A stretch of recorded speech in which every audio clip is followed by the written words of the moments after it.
It is now time to make a supercritical phase shifter. Let's jump right in.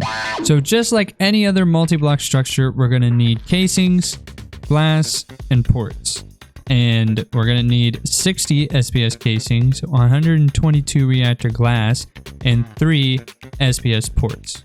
I went ahead and made all of these in advance, but if you want to know, this is how you make the SPS casing: 4 polonium pellets, 1 plutonium pellet, and 4 HDPE sheets. And for the SPS ports, you need SPS casings with the ultimate control circuit. So let's go ahead and build it real quick.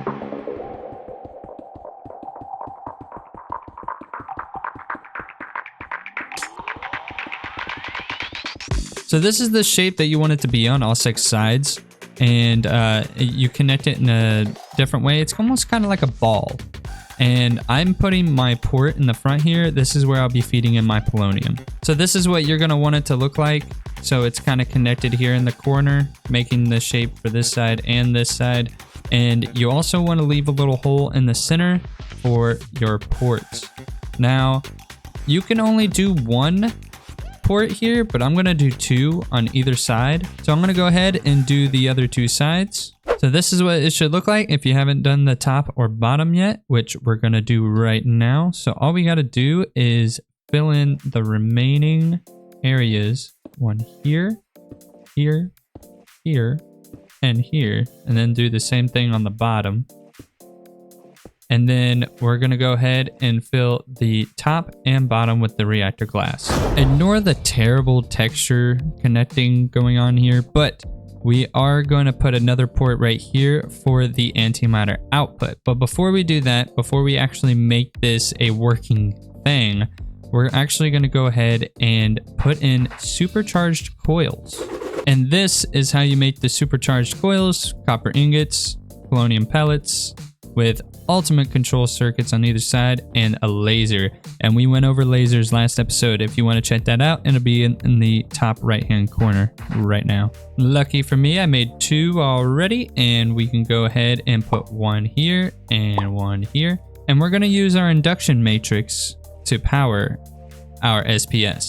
So however you want to do it, go ahead and connect power into each of those ports. I'm probably just going to end up using quantum entangle porters. It'll just be easier that way. All right, we're going to make it sparkle red. Here we go.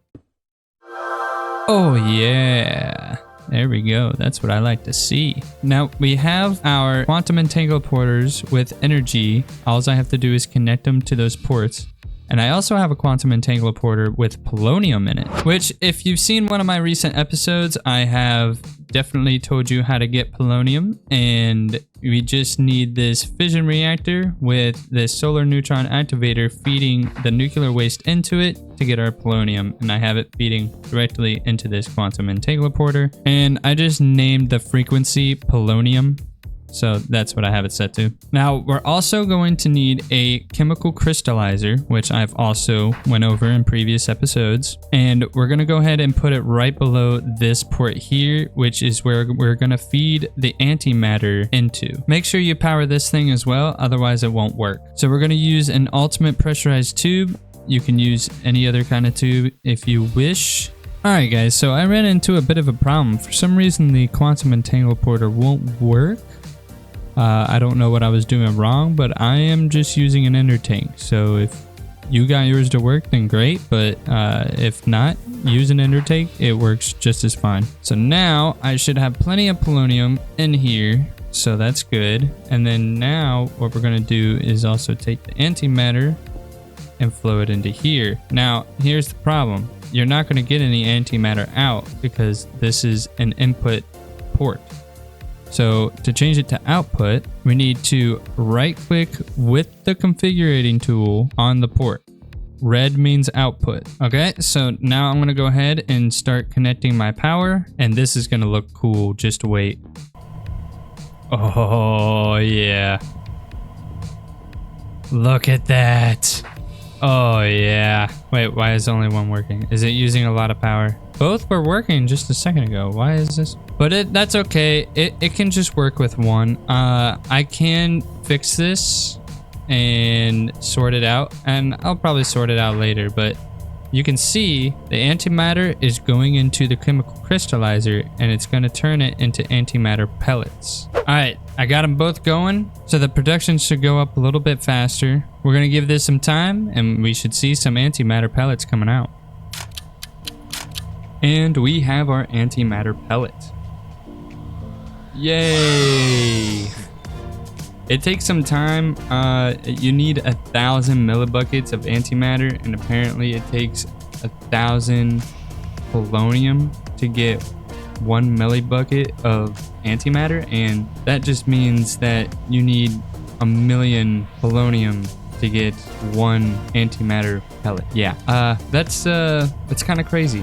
But this antimatter pellet is actually used for certain recipes in the All the Mods Star.